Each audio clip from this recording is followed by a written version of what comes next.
ಅಥಣಿ ಪಟ್ಟಣವನ್ನು ಸ್ವಚ್ಛವಾಗಿಡುವ ಪೌರ ಕಾರ್ಮಿಕರು ತಮ್ಮದೇ ಆದ ಹಲವು ಸಮಸ್ಯೆಗಳಿಂದ ಬಳಲುತ್ತಿದ್ದಾರೆ. ಈ ಕುರಿತಾಗಿ ತಮ್ಮ ಸಮಸ್ಯೆಗಳನ್ನು ಐಸಿಬಿ ಸುದ್ದಿವಾಹಿನಿಯೊಂದಿಗೆ ಹಂಚಿಕೊಂಡ ಪೌರ ಕಾರ್ಮಿಕರನಾಳಲು ಹೀಗಿದೆ. ಅಥಣಿಯ ಹೊರಗುತ್ತಿಗೆ ಪುರಸಭೆಯ ಪೌರ ಕಾರ್ಮಿಕರ ಪರಿಸ್ಥಿತಿಯು ಶೋಚನೀಯ ಸ್ಥಿತಿಯಾಗಿದೆ. ನಗರದ ಪ್ರತಿ ಗಲ್ಲಿಯಿಂದ ಸ್ವಚ್ಛ ಭಾರತ ಅಭಿಯಾನಕ್ಕೆ ತಲೆದೂಗಿ ನಗರವನ್ನು ಸ್ವಚ್ಛಗೊಳಿಸಲು ಸಹಕರಿಸುತ್ತಿರುವ ಪೌರ ಕಾರ್ಮಿಕರ ಆರೋಗ್ಯ ಕಾಪಾಡಿಕೊಳ್ಳಲಾರದಂತಹ ಪರಿಸ್ಥಿತಿ ಏರ್ಪಟ್ಟಿದೆ.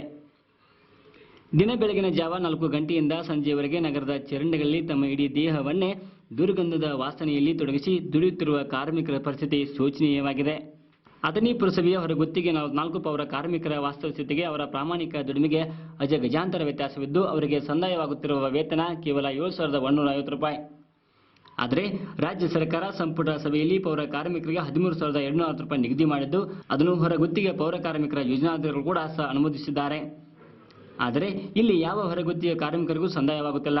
ಏಕೆಂದರೆ ಸ್ಥಳೀಯ ಮೇಲಾಧಿಕಾರಿಗಳ ನಿರ್ಲಕ್ಷ್ಯದಿಂದಾಗಿ ಪೌರ ಕಾರ್ಮಿಕರಿಗೆ ಸಿಗಬೇಕಾದ ಸರ್ಕಾರ ನಿಗದಿಪಡಿಸಿದ ಮೂಲ ವೇತನದಿಂದ ವಂಚಿತರಾಗಿದ್ದಾರೆ. ವಿಶೇಷವಾಗಿ ಈ ಪೌರ ಕಾರ್ಮಿಕರ ಆರೋಗ್ಯದ ಕುರಿತು 6 ತಿಂಗಳಿಗೊಮ್ಮೆ ಮಾಸ್ಟರ್ ಚೆಕಪ್ ಮಾಡಿಸಬೇಕು ಅಂತ ಸರ್ಕಾರ ಸುತ್ತಲೇ ಹೊರಡಿಸಿದರೂ ಸಹ ಇಲ್ಲಿ ಸ್ಥಳೀಯ ಪುರಸಭೆಯ ಅಧಿಕಾರಿಗಳು ಅದರ ಕಡೆಗೆ ಗಮನ ಹರಿಸುತ್ತಿಲ್ಲ.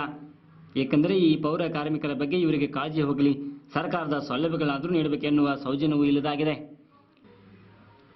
ಇದೇ ರೀತಿಯಾಗಿ ಮುಂದುವರೆದರೆ ಪೌರ ಕಾರ್ಮಿಕರು ಉಗ್ರ ಪ್ರತಿಭಟನೆಗೆ ಮುಂದಾದರೆ ಅಥಣಿ ನಗರವು ಅಸ್ವಚ್ಛ ಪರಿಸರ ಆಗುವುದರಲ್ಲಿ 2 ಮಾತಿಲ್ಲ. ಇದೇ ಸಂದರ್ಭದಲ್ಲಿ ಕರ್ನಾಟಕ ರಾಜ್ಯ ಮುನ್ಸಿಪಲ್ ಕಾರ್ಮಿಕರ ಸಂಘದ ತಾಲೂಕಾ ಅಧ್ಯಕ್ಷ ಬಸವರಾಜ ಕಾಂಬ್ಳೆ ಮಾತನಾಡಿದರು. ಈ ಸುಮಾರು 15-20 ವರ್ಷಗಳಿಂದ ಹೊರಗುತ್ತಿಗೆ ಆಧಾರದ ಮೇಲೆ ಪೌರ ಕಾರ್ಮಿಕರಾಗಿ ಕೆಲಸ ನಿರ್ವಹಿಸ್ತಾ ಇದ್ದೀವಿ. ಅದೇ ರೀತಿ ನಮ್ಮ ಕರ್ನಾಟಕದಾದ್ಯಂತ 45,000 ಜನ ಪೌರ ಕಾರ್ಮಿಕರಾಗಿ ಕೆಲಸ ಮಾಡ್ತಾ ಇದ್ವಿ. ಬೆಳಗಾವಿ ಜಿಲ್ಲೆಯಲ್ಲಿ ಸುಮಾರು 2,000ರಿಂದ 3,000 ಜನ ಹೊರಗುತ್ತಿಗೆ ಪೌರ ಕಾರ್ಮಿಕರಾಗಿ ಕೆಲಸ ಮಾಡ್ತಾ ಇದ್ವಿ. ನಮ್ಮದೊಂದು ರೋದನೆ ಏನಂದ್ರೆ, ಈ ಸ್ವಚ್ಛ ಭಾರತ ಅಭಿಯಾನದಡಿ ನಿಜವಾದ ರೂವಾರಿಗ ಯಾರಾದರೂ ಇದ್ರೆ ಪೌರ ಕಾರ್ಮಿಕರು. ಯಾಕಂದ್ರೆ ಬೆಳಗ್ಗೆ ಎಲ್ಲರೂ ಮಲ್ಕೊಂಡು ಹೊತ್ತ ಸಮಯದಲ್ಲಿ ಬೆಳಗ್ಗೆ 5 ಹಾಜರಿಗೆ ಬಂದು ಅಲ್ಲಿಂದ ಇವರು ಒಂದು ಕೆಲಸನ ಸ್ಟಾರ್ಟ್ ಮಾಡಿ 2 ಗಂಟೆವರೆಗೆ ಅಂದ್ರೆ ಸುಮಾರು 8 ಗಂಟೆಗಳ ಕಾಲ ಕೆಲಸ ನಿರ್ವಹಿಸ್ತಾರೆ. ಈ ಕೆಲಸ ನಿರ್ವಹಿಸಿದರೆ ಸಲಹಾ ಮಂಡಳಿ ವತಿಯಿಂದ ರಾಜ್ಯ ಸರ್ಕಾರಿ ಸಚಿವ ಸಂಪುಟ ಸಭೆಯಲ್ಲಿ ಆಗಸ್ಟ್ 4ನೇ ತಾರೀಕಿನಿಂದ ಜಾರಿ ಆಗುವಂತೆ ಒಂದು ಸುಮಾರು 13,260 ರೂಪಾಯಿ ಪೇಮೆಂಟ್ ಅನ್ನು ನಿಗದಿಗೊಳಿಸಿದ್ದಾರೆ. ಆ ನಿಗದಿಗೊಳಿಸಿದ 4 ತಿಂಗಳಾದರೂ ಇನ್ನೂ ಯಾವ ಅಧಿಕಾರಿಗಳು ಕೊಡ್ಲಿಕ್ಕೆ ಮುಂದಾಗ್ತಾ ಇಲ್ಲ. ನಮ್ಮ ರೋದನೆ ಏನಂದ್ರೆ, ಸ್ವಚ್ಛ ಭಾರತ ಅಂತ ಎಲ್ಲರೂ ಧ್ವನಿ ಎತ್ತುವಾಗ ಸ್ವಚ್ಛ ಭಾರತದ ನಿಜವಾದ ರೂವಾರಿಗಳಾದ ದಿನನಿತ್ಯ ಈ ಸಾರ್ವಜನಿಕರ ಹೊಲಸನ್ನ ಬಿಡುವಂತ ನಮ್ಮ ಕಾರ್ಮಿಕರಿಗೆ ಸರ್ಕಾರದಿಂದ ಅನುಮೋದನೆ ಆದಂತ ಪೇಮೆಂಟ್ ಅನ್ನ ಯಾವ ಅಧಿಕಾರಿಗಳು ಕೊಡ್ಲಿಕ್ಕೆ ಮುಂದಾಗ್ತಿಲ್ಲ. ಯಾಕಂದ್ರೆ ರಾಜ್ಯ ಸರ್ಕಾರಿ ನೌಕರರು ಹೋದ ತಿಂಗಳಷ್ಟೇ 4% ಡಿ ಹೆಚ್ಚಾದದನ್ನ ಅರಿಯರ್ಸ್ ಮುಖಾಂತರ ಅವರು ಈಗಾಗಲೇ ಈ ತಿಂಗಳು ಭರ್ನಾ ಮಾಡ್ಕೊಂಡಿದ್ದಾರೆ. ಅಂದ್ರೆ ಹೊಸ ವೇತನ ಬಟವಣೆ ಮಾಡ್ಕೊಂಡಿದ್ದಾರೆ. ಆದರೆ ಗುತ್ತಿಗೆ ಪೌರ ಕಾರ್ಮಿಕರಿಗೆ ಸುಮಾರು 4 ತಿಂಗಳಾದ್ರೂ ಇನ್ನೂ ಯಾರು ಮಾಡ್ಲಿಕ್ಕೆ ಇರಲ್ಲ. ಬೇರೆ ಎಲ್ಲಾದ್ರೂ ಮಾಡಿದ್ರೆ ಅದನ್ನ ಆರ್ಡರ್ ತಂದುಕೊಟ್ರೆ ನಾವು ಮಾಡ್ತೀವಿ, ಆದ್ರೆ ಸ್ವಂತ ಬುದ್ಧಿಯಿಂದ ಮಾಡುವಂತ ಅಧಿಕಾರಿಗಳು ಯಾರು ಇಲ್ಲ. ಅದಕ್ಕೋಸ್ಕರ ನಮ್ಮ ರೋದನೆಯನ್ನು ಈ ಮೀಡಿಯಾ ಮುಖಾಂತರ ಆದರೂ ಈ ಗುತ್ತಿಗೆ ಪೌರ ಕಾರ್ಮಿಕರ ಕಣ್ಣೀರು ಸರ್ಕಾರ ಮಟ್ಟಕ್ಕೆ ಮುಟ್ಟುತ್ತಾ ಅನ್ನೋ ಒಂದು ವಿಷಯವನ್ನ ನಾವು ರೋದನೆಯಿಂದ ಹೇಳ್ತಾ ಇದೀವಿ.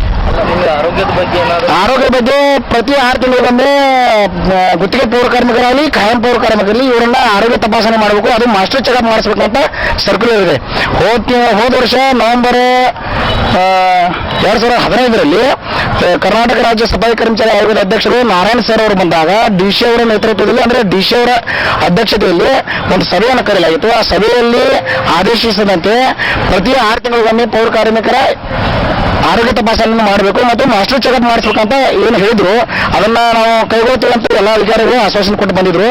ಆದ್ರೂ ಇಷ್ಟೇ 1 ವರ್ಷ ಆದ್ರೂ ಇನ್ನೂ ಯಾವ ಅಧಿಕಾರಿಗಳು ಪೌರ ಕಾರ್ಮಿಕರ ಆರೋಗ್ಯ ತಪಾಸಣೆ ಮಾಡಿಲ್ಲ. ಮತ್ತೆ ಸರ್ಕಾರದಿಂದ ಬರ್ತಕ್ಕಂಥ ಪೌರ ಕಾರ್ಮಿಕರ ಸಹಾಯ ಸವಲತ್ತುಗಳು ನಾವು ಯಾವುದೂ ನೀಡ್ತಾ ಇಲ್ಲ. ಸರ್ಕಾರ ಇದಕ್ಕೆ ಅವಕಾಶ ಕೊಡದೆ ಸಂದಾಯವಾಗಬೇಕಾದ ಮೂಲ ವೇತನ ಹಾಗೂ ಸೌಲಭ್ಯಗಳನ್ನ ಒದಗಿಸುವ ನಿಟ್ಟಿನಲ್ಲಿ